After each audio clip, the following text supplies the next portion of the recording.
So I wanted a BMW 340 for some months. After owning it, I'm gonna let y'all know how it is after one official month. So if you're in your early 20s thinking about buying a 340, then this video is for you.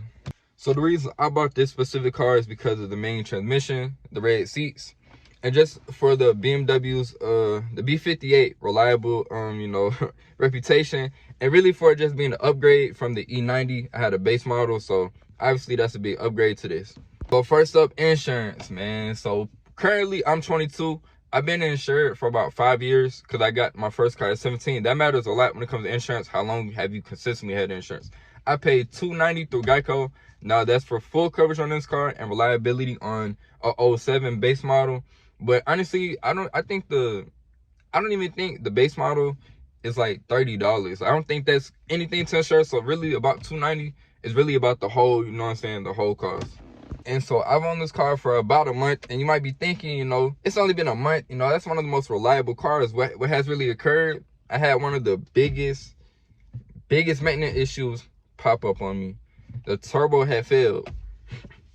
And you already know that a turbo, it was really expensive to repair. I don't even know if I'm ever gonna put out how much it costs. I probably will eventually, but it was an arm and a leg, and I don't know if because the car has 99,000 miles. I don't know if the previous owner was abusing it.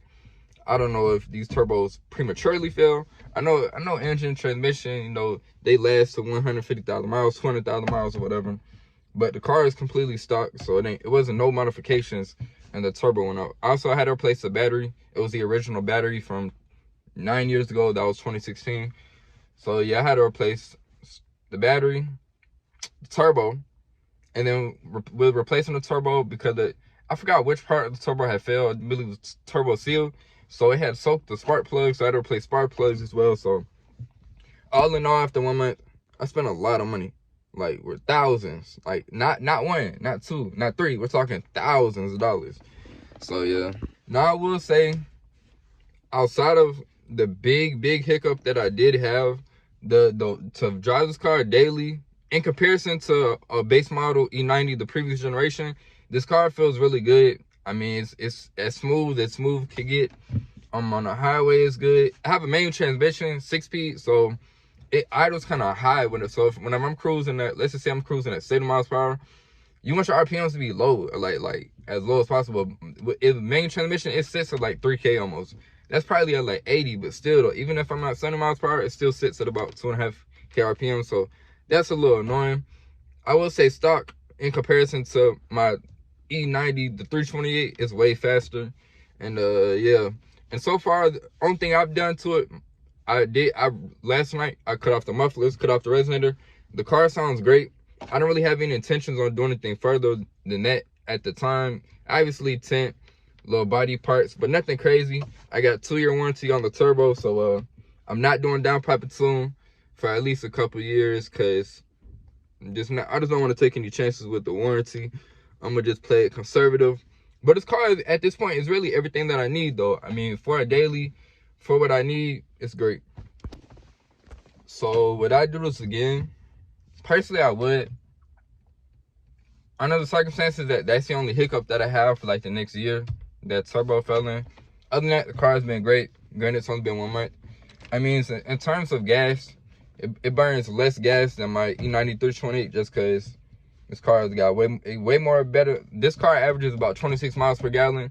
The E90, that only averaged like 20, 22. So it's not a huge jump, but even still, I'd say to fill up this car, I'm in the southeast region of America, like Atlanta, Georgia. So it costs roughly about $50 to fill up, which isn't bad at all. And I mean, I drive a lot. I do photography. I drive 25 miles to the city, 25 miles back, consistently, damn near every other day, and gas holds up pretty well.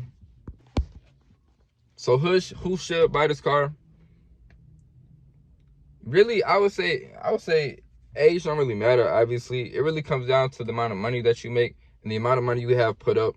Just dealing with any BMW, any foreign car, not necessarily foreign, but any BMW, you're gonna need to have some type of money saved up, because all repairs are expensive. It doesn't matter what you're doing. You need to do brakes and rotors. That's probably $600-800. So just make sure you're somebody that's in a position where you have savings, not just for your regular bills, but for extended bills. Like my situation, I had a crazy repair I had to replace.